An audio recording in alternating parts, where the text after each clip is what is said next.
आज हम लोग क्लास 11th का इकोनॉमिक्स स्टार्ट करने जा रहे हैं और सबसे पहले सिलेबस को देखना है कि इकोनॉमिक्स कितने पार्ट में बटा हुआ है। तो इकोनॉमिक्स के सिलेबस को अगर हम डिस्कस करें तो इकोनॉमिक्स का सिलेबस 2 पार्ट में बटा हुआ है। इकोनॉमिक्स का सिलेबस कितने पार्ट में बटा हुआ है? 2 पार्ट में बटा हुआ है। पहला पार्ट कहलाता है स्टैटिस्टिक्स और दूसरा पार्ट है इंडियन इकोनॉमी। इंडियन अगर बात करें नंबर की तो 50% यहाँ से और 50% यानी आप लोगों के एग्ज़ाम में अभी तक जो झारखंड सरकार का सिलेबस है और झारखंड एकेडमिक काउंसिल का सिलेबस है 40 क्वेश्चन पूछा जाता है। तो 20 क्वेश्चन इससे और 20 क्वेश्चन इससे पूछेगा। अब 20 क्वेश्चन के लिए पूरा 50% पढ़ना होगा। हालांकि 20 क्वेश्चन के लिए नहीं पढ़िए, नहीं तो बच्चा सोचेगा कि लास्ट में 2 महीना पढ़ लेंगे तो काम बन जाएगा। आप पूरे नॉलेज के लिए पढ़िए क्योंकि इसमें जो कंटेंट है वो आपको बहुत ज़बरदस्त मिलने वाला है। तो चलिए दोनों में क्या अंतर है और कैसे हम लोग पढ़ेंगे। तो हम लोग शुरुआत करेंगे पार्ट ए से। इसको हम लोग क्या बोलते हैं? Part A. और पार्ट ए में हम लोग पढ़ने वाले हैं स्टैटिस्टिक्स और ये क्या है? Part B. तो पहले ये जाने कि दोनों में पढ़ना क्या है। तो स्टैटिस्टिक्स में ये तो आप लोग पढ़े भी होंगे। स्टैटिस्टिक्स में पूरा आपको मैथमेटिकल कंप्यूटर कैलकुलेशंस पढ़ने हैं, एवरेजेस के जिसको हम लोग बोलते हैं। 4 स्टैटिस्टिकल मेथड्स होते हैं, 4 में 2-3 आपको पढ़ने हैं, सारे नहीं पढ़ने। जैसे कि आप पढ़ेंगे इसमें चैप्टर पढ़ना है मीन, मीडियन, मोड, पढ़े थे? ये सारे चैप्टर को बोलते हैं मेजर ऑफ सेंट्रल टेंडेंसी। क्या बोलते हैं? Measure of central tendency. ये पढ़ना है हम लोगों को इसके अंदर। उसके बाद पढ़ना है index number, measure of dispersion पढ़ना है, कोरिलेशन पढ़ना है। तो चैप्टर टफ है इसमें, और इसमें न्यूमेरिकल ही रहेगा 50% सिलेबस में। 20 क्वेश्चन में लगभग क्वेश्चन न्यूमेरिकल रहता है। और इंडियन इकोनॉमी में हम लोगों को पढ़ना है कि इंडिया की इकोनॉमी 1947 से लेके अभी तक क्या चेंज हुई है। अर्थव्यवस्था समझते हैं? इकोनॉमी के ऊपर पूरी दुनिया टिकी हुई है। हर देश अपना कोई ना कोई एक इकोनॉमिक सिस्टम फॉलो करता है और इसी सिस्टम को लेके हर देश को अपना चलना पड़ता है। भारत जो इकोनॉमिक सिस्टम फॉलो करता है उसको बोलते हैं मिक्स्ड इकोनॉमी। कौन सी इकोनॉमी है? Mixed economy. यानी दुनिया में 3 तरह के देश हैं, 3 तरह की अर्थव्यवस्था को लेकर चलने वाले देश हैं। पहला होता है सोशलिस्ट इकोनॉमी, दूसरा होता है कैपिटलिस्ट इकोनॉमी और तीसरा होता है मिक्स्ड इकोनॉमी। रसिया अगर देखें, रसिया की बात करें, चाइना की बात करें तो सोशलिस्ट इकोनॉमी को फॉलो करता है। सोशलिस्ट इकोनॉमी का मतलब है कि वो ऐसा देश है, रसिया और चाइना, या अगर हम लोग नॉर्थ कोरिया की बात करें, ठीक है, वियतनाम की बात करें, तो कुछ देश ऐसे हैं जो ऐसा सिस्टम लेके चलता है कि वहाँ सब कुछ सरकारी होगा। सब कुछ किसका होगा? सरकार का। चाइना में सिस्टम है सब कुछ सरकार का, यानी जितने प्रोडक्शन के फैक्टर है, लैंड, लेबर, मशीन, मटेरियल, सब पर किसका पावर है? सरकार का। सोचो सब सरकारी हो, वो व्यवस्था है वहाँ पे। एक है कैपिटलिस्ट सिस्टम जो अमेरिका में मिलेगा। जितने डेवलप कंट्री लगभग जगह पे कैपिटलिस्ट सिस्टम मिलेगा। अमेरिका वाला सिस्टम क्या कहता है? बोलता है सब कुछ प्राइवेट। सब कुछ क्या होगा? प्राइवेट। अब भारत तुम लोग को शुरू से मालूम है कि दोनों में नहीं रहा है कभी। ये तीसरी दुनिया का आदमी। जब वर्ल्ड वार हो रहा था तो 2 दुनिया थी उसमें। वर्ल्ड वार से पहले 2 दुनिया थी। पहली दुनिया अमेरिका और दूसरी दुनिया का नाम था USSR, जिसको रसिया आप लोग पढ़े भी होंगे। तो दूसरी दुनिया में रसिया था टॉप लीडर, अब पहली दुनिया का अमेरिका। और दोनों लड़ रहा था। भारत को पूछा गया किधर जाओगे? भारत बोला ना इधर ना उधर, क्योंकि हमारे सिस्टम में मारपीट है ही नहीं। क्योंकि जिधर से भी मारपीट होगा, एक तरफ से गोलाबारी करे, दूसरे तरफ से करे, मरेगा तो इंसान ना। हमको देश के नागरिक से मतलब नहीं, इंसान से मतलब। और हम इंसानियत के नाते किसी में नहीं जाएंगे, क्योंकि हमको किसी को ना, हमारा देश का कोई आदमी मरे ना हम किसी को मारेंगे। हाँ, लेकिन मेरे ऊपर ऐसा नहीं कि हम इतना अभी सीधे साधे हो गए कि हमारे ऊपर कोई अटैक करेगा और हम चुपचाप बर्दाश्त करेंगे, वो तो बर्दाश्त नहीं करेंगे। तब उस समय 3rd वर्ल्ड ये लोग शुरू किया था, जिसको हम लोग बोलते थे गुट निरपेक्ष, नन अलायंस। आप लोग सुने होंगे, नन अलायंस का मतलब गुट निरपेक्ष।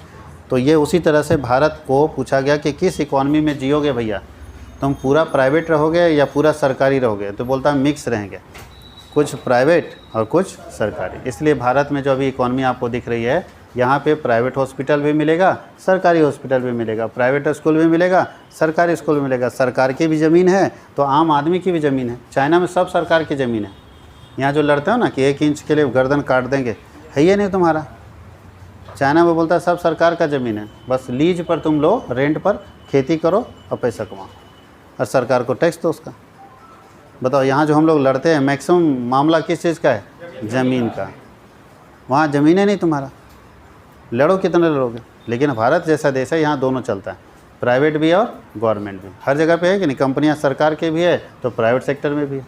इसलिए हमारे यहाँ मिक्स इकोनॉमी है। तो हम लोग ये देखेंगे कि 1947 में जब आज़ादी मिली, इंडिपेंडेंस मिला, अंग्रेज़ हमें कौन सी इकोनॉमी छोड़ के गए थे, हमारी अर्थव्यवस्था कैसी थी, और आज जब 2023 चल रहा है तो हमारी इकोनॉमी कैसी हुई है। क्या जितना होना चाहिए तो उतना चेंज हुआ या कम हुआ, और अगर कम हुआ तो उसके क्या रीज़न रहे होंगे, क्या कारण रहे होंगे जिसके कारण इंडिया की इकोनॉमी तेज़ी से ग्रो नहीं कर पाई। हालांकि कम हुआ है, जिस हिसाब से हम लोगों की इकोनॉमी ग्रो होनी चाहिए थी, इकोनॉमी ग्रो नहीं हो पाई है। तो उसके क्या रीज़न हो सकते हैं, कौन से कारण हो सकते हैं। कल हो अगर आप भारत सरकार में ऐसे पद पर बैठ जाएं जहां सरकार आपसे बोले कि आप अर्थव्यवस्था को सुधारिए, तो आप क्या करोगे, कौन कौन से स्टेप्स लोगे जिससे ये इकोनॉमी को सुधारा जा सकता है, इस अर्थव्यवस्था को ठीक किया जा सकता है। तो सबसे पहले ठीक करना तो बाद की बात है, सबसे पहले इसके बारे में जानेंगे कि है इकोनॉमी क्या प्रॉब्लम है। जब पूरा प्रॉब्लम समझ जाएंगे तभी ना सॉल्यूशन दे पाएंगे। तो इसलिए कैसे सुधारेंगे वो बात का इशू है। पहले हम लोग को मैटर ये देखना है कि क्या है इकोनॉमी, भारत की अर्थव्यवस्था कैसी है, कौन सा सिस्टम डेवलप किया गया था। आपसे जो सामान खरीद रहे हैं, ये सुविधा आपको कैसे मिली। 1990 से पहले ये सुविधा नहीं थी कि विदेश का सामान आप खरीद सकते थे, कोटा सिस्टम चलता था उस समय। याद कीजिएगा 1990 से पहले अगर आपके कोई फैमिली मेम्बर, तो सब लोग हैं जिंदा 1990 से पहले वालों को पूछिएगा कि क्या इतना ब्रांड होता था, तो बोलेगा नहीं, कोई फॉरेन प्रोडक्ट होता ही नहीं था, विदेशी कुछ था ही नहीं, देसी था। तो हमें विदेशी कैसे मिल गया, हम कैसे टेक्नोलॉजी इतने तेज़ी से अपग्रेड कर ले रहे हैं, हम कैसे टेक्नोलॉजी को इंपोर्ट कर ले रहे हैं। क्या लगता है विदेश से बिना सरकार के परमिशन से खरीद लीजिएगा। तो टेक्नोलॉजी आज हम डिजिटल बोर्ड खरीदें टेक्नोलॉजी, तो ये इसलिए खरीदें क्योंकि गवर्नमेंट परमिशन दिए खरीद बेचने का। अगर गवर्नमेंट रोक दे कि एक भी डिजिटल बोर्ड भारत नहीं आएगा तो हम खरीद नहीं सकते।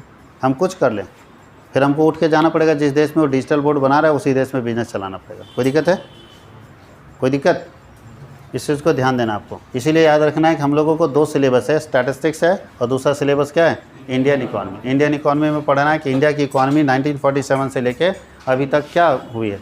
इसमें गरीबी भी आपको मिलेगा, बेरोज़गारी भी आपको मिलेगा, इसमें सारे प्लान्स मिलेंगे। बीपीएल फैमिली कौन होता है, एपीएल फैमिली कौन होता है। इसमें आपको एनर्जी सेक्टर में भारत क्या काम किया है, ऊर्जा के क्षेत्र में कुछ काम किया ना, बिजली के क्षेत्र में क्या काम किया है, एजुकेशन के सेक्टर में क्या काम किया 1947 से अभी तक, हेल्थ के सेक्टर में क्या काम किया, सारे चीज़ आपको पढ़ना है उसमें। कोई दिक्कत है, सारा कंपोनेंट उसमें आपको पढ़ना है कि कौन कौन सा काम हुआ है ये सारे सेक्टर्स में इंडिया के इकॉनमी में। कोई दिक्कत है, भारत की अर्थव्यवस्था में ये क्या क्या काम हुआ है, हर सेक्टर का काम पढ़ना। यानी आप सोचो कि एक अच्छा खासा रिव्यू आपको मिलने वाला है। उसके बाद हम देखेंगे कि अपने पड़ोसी देशों के साथ हमारे कैसे रिलेशंस हैं, हमारा पड़ोसी देश इकॉनमी में हमारे से आगे है या पीछे है। जैसे पाकिस्तान से भारत की कंपैरिजन करेंगे, तुलना करेंगे कि पाकिस्तान की अर्थव्यवस्था कैसी है और भारत की अर्थव्यवस्था कैसी है। तुलना करके देखेंगे कि हम कौन सा ऐसा सेक्टर है जिसमें पाकिस्तान से आगे हैं और कौन सा ऐसा सब में आगे है। ऐसा नहीं है, वो जोश में बोल देता है, ठीक है। पाकिस्तान को तुम लोग हल्के में ले रखा है क्या, यही गलतफहमी पाल रखा है। हल्के में लेने लायक है लेकिन हल्के में हर चीज़ में नहीं है। एग्रीकल्चर में हम लोगों से कुछ सेक्टर में आगे है, वो कुछ सेक्टर में प्याज सबसे ज़्यादा उसके यहाँ होता है। बहुत सारा प्रोडक्शन फैक्टर है जिसमें पाकिस्तान हमसे ज़्यादा है। जैसे बिहार देखो, बिहार अपने आप को शहंशाह समझता है और आगे कौन है, झारखंड। झारखंड बाद में बना जी, तो झारखंड को हल्के में लेता है बिहार, देख लेना। बिहार वाला लोग झारखंड को हल्के में लेगा, अरे इसके पास क्या है, मेरे पास ही तो सब माइंस है, बिहार के पास कुछ नहीं, सब हम माइंस। झारखंड आ गया, मालूम है कि नहीं। देख लो पूरे झारखंड में माइंस मिले, बिहार में खाली खेत मिलेगा। जाओ खेती करो, माइंस तो हम लोग पास है। भले हम लोग का माइंस कोई लूट के खा जा रहा है अलग बात है, लेकिन सब कुछ हम लोग पास है। तो हल्के में नहीं लेना है, बहुत सारा चीज़ है। कुछ सेक्टर है, पाकिस्तान 2-3 सेक्टर में इंडिया से भी आगे है। और चाइना से कंपेरिजन करेंगे कि चाइना और भारत की इकॉनमी कैसी है। आखिर चाइना इतना तेज़ी से ग्रो कैसे करता है, कौन सा सोच रखता है, किस तरह का काम करता है, तो उसके बारे में स्टडी करेंगे। बांग्लादेश से स्टडी करेंगे, नेपाल से स्टडी करेंगे, पड़ोसी देशों के अपने नेबर्स के बारे में स्टडी करना पड़ेगा ना। आज आप देख रहे हैं श्रीलंका का हाल क्या है। अभी तो हाल फिलहाल में देखेंगे श्रीलंका में वहाँ का जनता लोग क्या किया, राष्ट्रपति को भगा दिया और राष्ट्रपति भवन में कुर्सी पर बैठ के सेल्फी ले रहा है। क्यों भगा दिया भैया, सेल्फी लेने के लिए नहीं। वहाँ की इकॉनमी इतनी ख़राब हो गई थी कि पेट्रोल नहीं मिल रहा है, लोग पैसा देने के लिए तैयार है, पेट्रोल नहीं मिल रहा है। सोचो तो, सोचो फील करोगे अगर भारत में पेट्रोल पंप बंद हो जाए क्या होगा। चक्का जाम हो जाएगा सर। कोई आदमी गाड़ी चला के आ रहा फैमिली के साथ, सोचा कि चलो पेट्रोल ख़त्म है, अगले पेट्रोल पंप में लेंगे, पूछा बंद है, देखा बंद है, फिर अगला चला, आधे रास्ते में बंद, गाड़ी वहीं जंगल में खड़ा है, क्या करेगा? धक्का मार के लाएगा? संभव नहीं। किससे आएंगे आप? बस से? बस वाला भी तो बंद हो, ख़त्म हो जाएगा, किससे आएंगे आप? अच्छा, इमीडिएटली पेट्रोल पंप बंद होगा तो उस दिन बैटरी वाला गाड़ी तुम जंगल में खरीद लेगा, ऑनलाइन ऑर्डर कर देगा बैटरी वाला गाड़ी, और वो बैटरी वाला गाड़ी में 5 फैमिली मेम्बर था, 5 को लोड कर देगा, अब बैटरी वाला गाड़ी चलेगा। एक से एक सॉल्यूशन देता है ये लोग। 5 लोग बैटरी वाला गाड़ी में बैठ जाओगे? अब बताओ कि क्या हो सकता है, इस चीज़ को समझेगा। इसका मतलब है कि इंडियन इकोनॉमी के लिए पेट्रोल या डीजल या केरोसिन नेसेसरी है, और श्रीलंका में हुआ क्या? अचानक बंद। अच्छा, क्यों बंद? क्योंकि जिस देश से उधार खरीद रहा है उसको चुकाइएगा तब। हमसे कोई उधार खरीदेगा, हम दुकानदार हैं और हम जान रहे हैं सामने वाले का औकात इससे ज़्यादा नहीं है, तो क्या करें? उधार देते जाएंगे। हम क्या बोलते हैं जी कि भैया पहले पुराना चुकाओ फिर नया दे देंगे। हम देंगे, देने में दिक्कत नहीं, हम तो बेचने के लिए खड़े, लेकिन पहले पुराना कर चुकाओ फिर नया देंगे। यही हुआ कि पुराना कर चुका नहीं रहा है। पाकिस्तान का भी दुर्दशा वही देख रहे हैं। बांग्लादेश को तो भारत सपोर्ट किया तो बचा नहीं, ये भी साफ था। श्रीलंका को भी भारत सपोर्ट किया है। अच्छा, श्रीलंका का सबसे ज़्यादा कर्जा कहाँ है? भारत में। भारत का ही कर्ज सबसे ज़्यादा है। भारत सरकार को रिक्वेस्ट किया कि सर बचा लीजिए हम लोग मेरे देश को।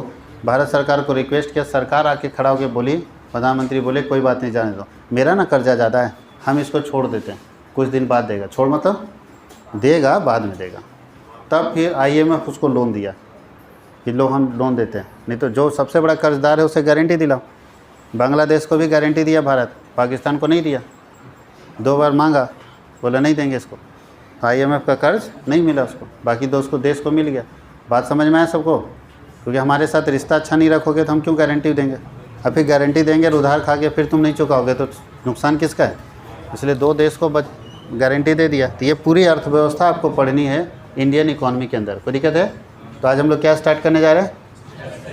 स्टैटिस्टिक्स, सांख्यिकी शुरू करने जा रहे हैं। और सांख्यिकी में फर्स्ट यूनिट हम लोग पढ़ेंगे। और जो ये आपको दिख रहा है ना, ये बेसिक MCQ मोड में हम लोग क्वेश्चन को सेट किए हुए हैं। सबसे पहले बताओ सांख्यिकी जो शब्द है वो कहाँ से आया? स्टैटिस्टिक्स जो वर्ड है ना वो कहाँ से आया? तो 4 भाषा से आया। इसमें भी कन्फ्यूजन है। बहुत सारे विद्वान बोलते हैं कि नहीं लैटिन लैंग्वेज से आया है, कुछ बोलता है नहीं इटालियन लैंग्वेज से आया है, कोई बोलता है जर्मन लैंग्वेज से आया है। तो भैया जिस भाषा से आया है हम सबका नाम लिख दिए। आपको क्वेश्चन में ये नहीं पूछेगा स्टैटिस्टिक्स कौन से भाषा से आया था, पूछेगा कि स्टैटिस्टिक्स को जर्मन भाषा में क्या कहते थे। जर्मन भाषा में स्टैटिस्टिक्स को क्या कहते थे? स्टैटिस्टिक, ये नहीं कहते थे? स्टैटिस्टिक के लिखा हुआ है, CS नहीं है, ठीक है। तो ये बोलता है कि स्टैटिस्टिक का नाम से पहले जर्मन भाषा में एक वर्ड होता था, उसी से बना है कौन? स्टैटिस्टिक्स। कुछ विद्वान का ये कहना है। कुछ विद्वान बोलते हैं नहीं सर, स्टैटिस्टा था, उसी से बना था स्टैटिस्टिक्स। कौन सी भाषा था? Italian language. कुछ लोग बोलता है नहीं लैटिन में जो हम लोग स्टेटस बोलते थे ना उसी से बना है स्टैटिस्टिक्स। तो आपको जब भी क्वेश्चन में पूछेगा, तो दे देगा कि लैटिन भाषा, लैटिन में स्टैटिस्टिक्स का शब्द का जो निर्माण हुआ है लैटिन के कौन से भाषा शब्द से हुआ है? तो कौन से शब्द से हुआ है? याद रहेगा। तो स्टैटिस्टिक्स जो वर्ड बना वो 3 अलग अलग लैंग्वेज से आया हुआ है, ऐसा विद्वानों का कहना है। तो आपको भी उसके अनुसार चलना होगा, क्योंकि हम लोग तो उस समय थे नहीं, हम लोग अपना व्यू दे नहीं सकते हैं। तो कुछ विद्वान ये मानते हैं कि लैटिन लैंग्वेज कौन से किससे बना है? स्टेटस। लैटिन लैंग्वेज क्या हो गया? स्टेटस से बना है कौन? स्टैटिस्टिक्स। कुछ विद्वान मानते हैं कि इटालियन लैंग्वेज स्टैटिस्टा से बना है स्टैटिस्टिक्स। और कुछ विद्वान मानते हैं कि जर्मन लैंग्वेज से बना है। जर्मन में क्या बोलते थे? स्टैटिस्टिक, उसी से बना है स्टैटिस्टिक्स। याद रहेगा। जर्मन का कौन सा लैंग्वेज? लैटिन। इटालियन का कौन सा लैंग्वेज? और लैटिन का कौन सा लैंग्वेज? ये तीनों से बना है स्टैटिस्टिक्स वर्ड। कोई दिक्कत किसी को? और फादर ऑफ स्टैटिस्टिक्स कौन है? L नहीं है यहाँ, T है, गॉट है, GOT, ठीक है। गॉटफ्राइड आंकेनवाल। गॉटफ्राइड आंकेनवाल। क्या पढ़ोगे? गॉटफ्राइड आंकेनवाल। ये है फादर ऑफ स्टैटिस्टिक्स, सांख्यिकी के पिता, जन्मदाता, फाउंडर। नाम पढ़ लो। गॉटफ्राइड आंकेनवाल। गॉटफ्राइड आंकेनवाल कब? 1749 स्टैटिस्टिक्स उस समय आया। कोई दिक्कत किसी को? तो याद रहेगा कितने MCQ हो गए? 5, 3 इधर 2 इधर। पूछेगा कब आया है पहली बार, तो 17 कौन लाया? हाँ गॉट लिखा हुआ है, GOTT, ठीक है, यहाँ गलती से L लिखा गया, तो गॉटफ्राइड आंकेनवाल। कोई दिक्कत किसी को? कोई तकलीफ? 5 MCQ क्लियर। फिर से रिपीट करते हैं। स्टैटिस्टिक्स वर्ड लैटिन भाषा के कौन से वर्ड से आया है? स्टैटिस्टिक्स वर्ड इटालियन भाषा के कौन से वर्ड से आया है? स्टैटिस्टिक्स वर्ड जर्मन भाषा के कौन से भाषा से है? स्टैटिस्टिक्स के फादर का नाम क्या है?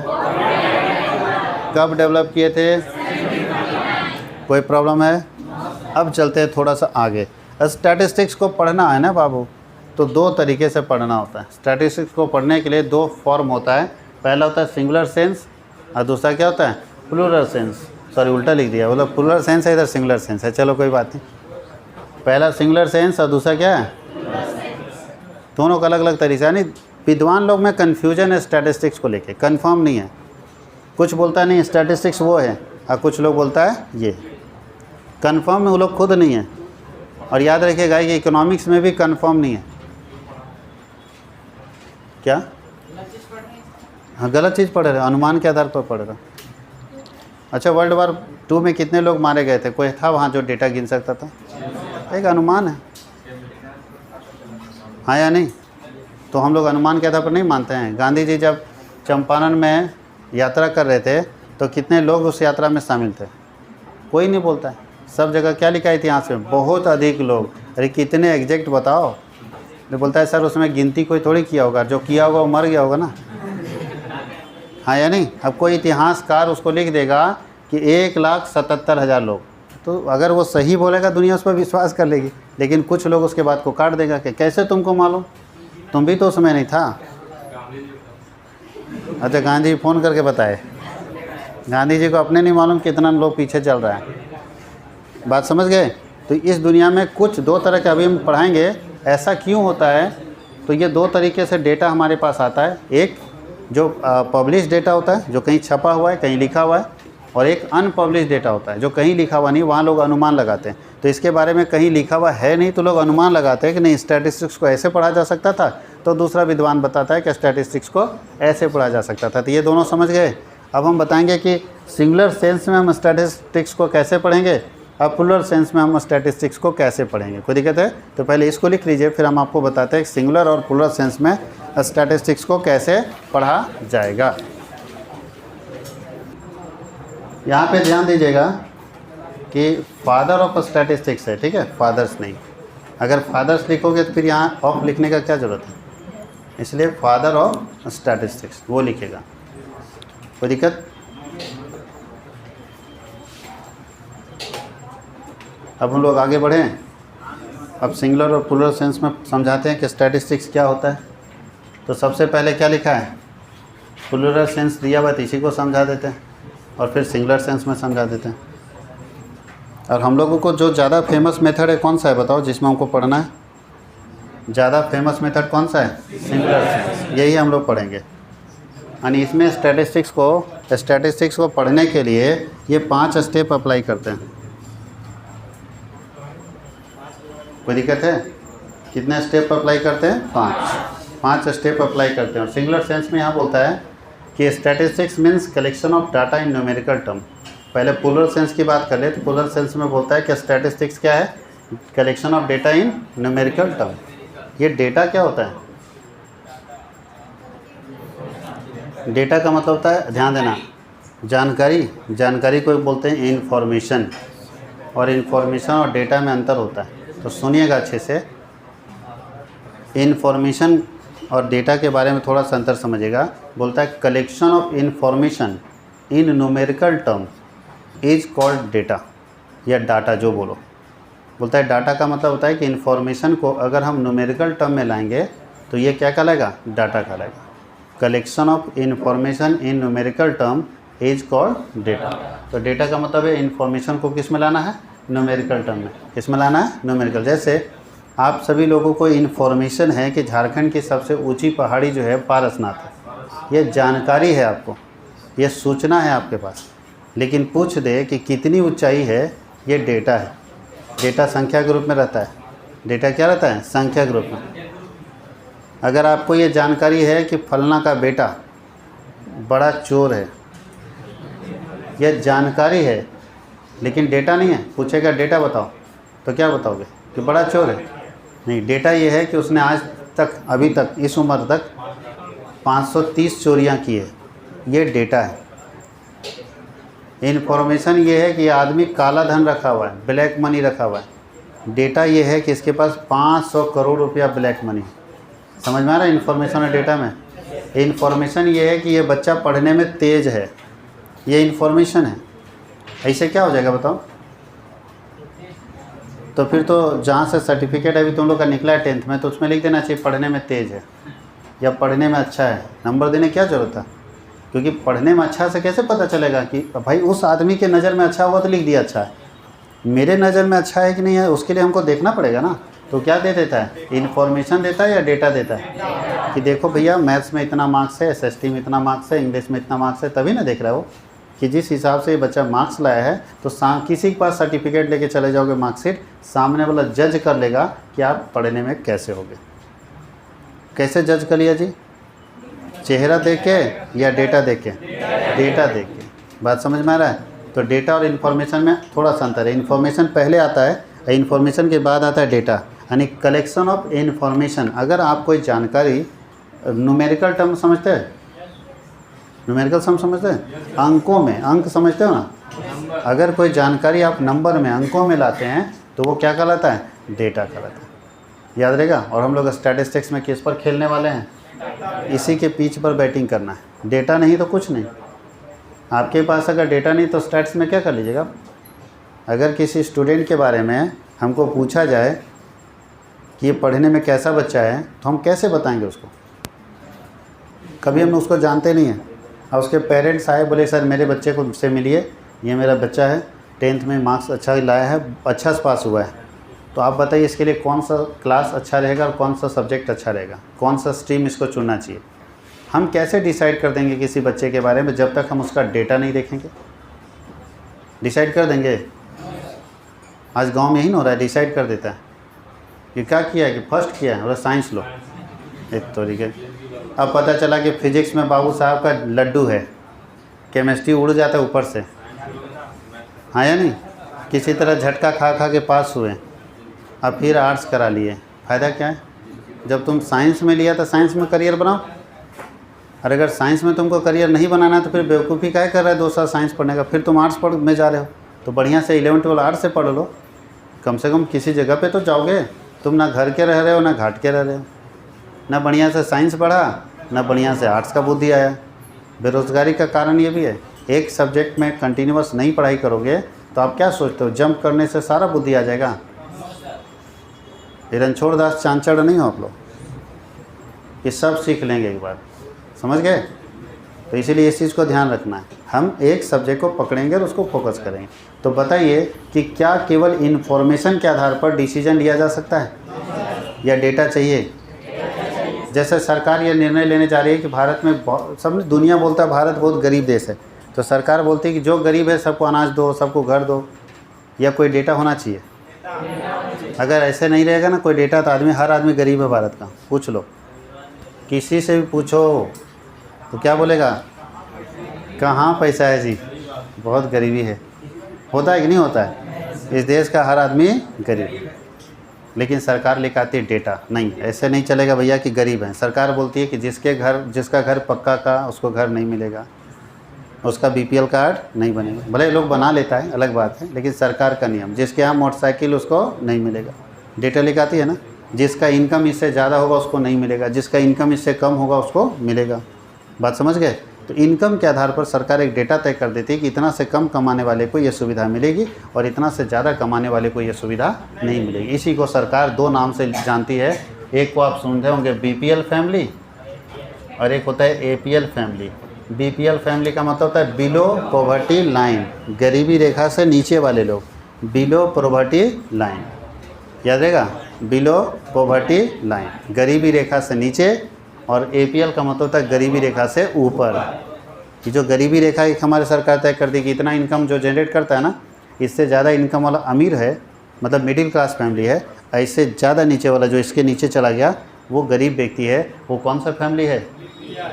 BPL फैमिली में वो फैमिली आते हैं जो अपने बेसिक नीड्स को फुलफ़िल नहीं कर पा रहे, जो अपनी मूलभूत सुविधाओं को पूरा नहीं कर पा रहे, रोटी कपड़ा मकान की व्यवस्था उनकी नहीं हो पा रही, तो उनको सरकार देखो तीनों चीज़ की व्यवस्था देती है, रोटी के से कपड़ा और M से मकान।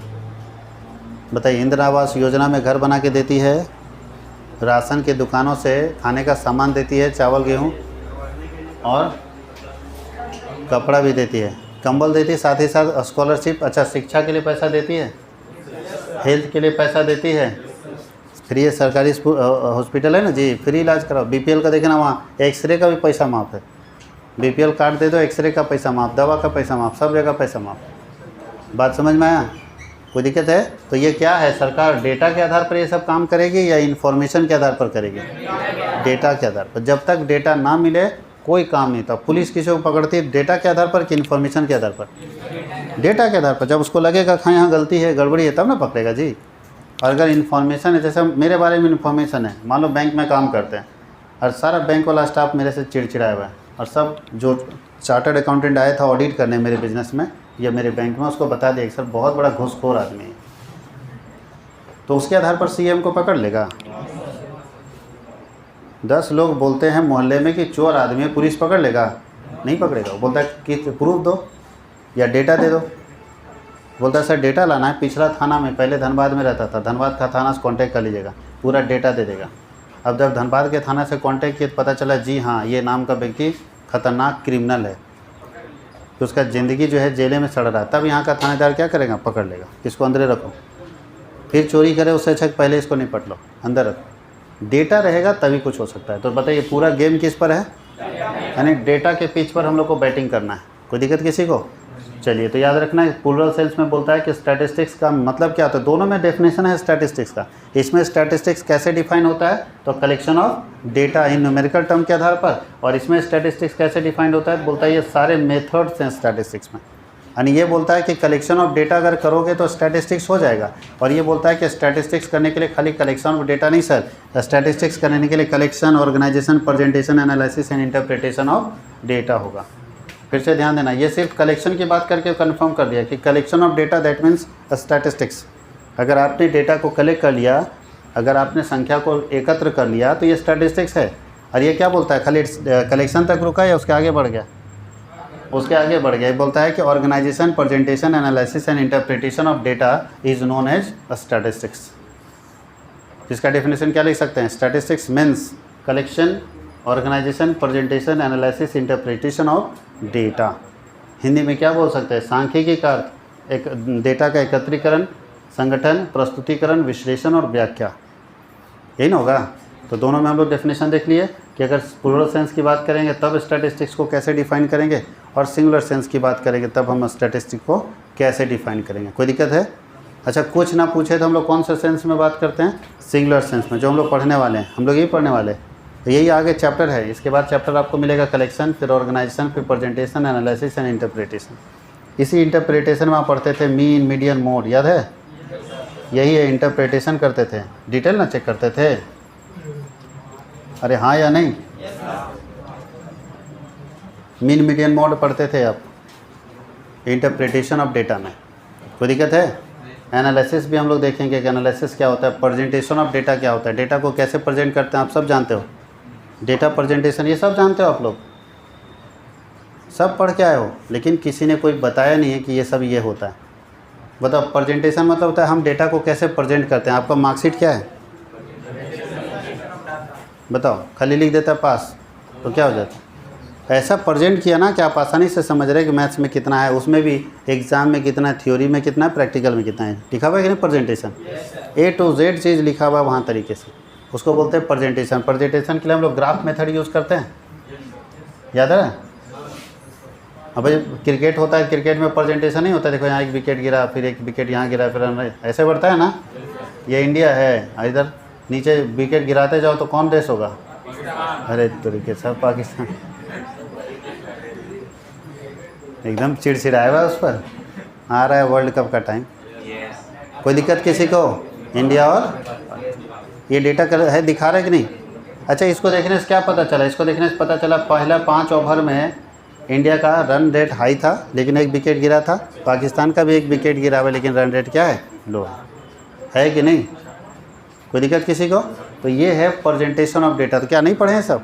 पाई चार्ट पढ़े हो? पाई चार्ट वो भी तो प्रेजेंटेशन ऑफ डेटा है। ग्राफ से प्रेजेंट करते थे, पाई चार्ट से प्रेजेंट कर सकते थे। तो ये सब हम लोग पढ़े हुए हैं, बस खाली थोड़ा थोड़ा याद कराना है और उसका मतलब समझाते जाना है। तो हम लोगों का स्टैटिस्टिक्स क्या होगा? अच्छा खासा कंप्लीट होगा। इसको लिख लीजिए, फिर इसके आगे हम लोग स्कोप ऑफ स्टैटिस्टिक्स अगले क्लास में डिस्कस करने वाले हैं।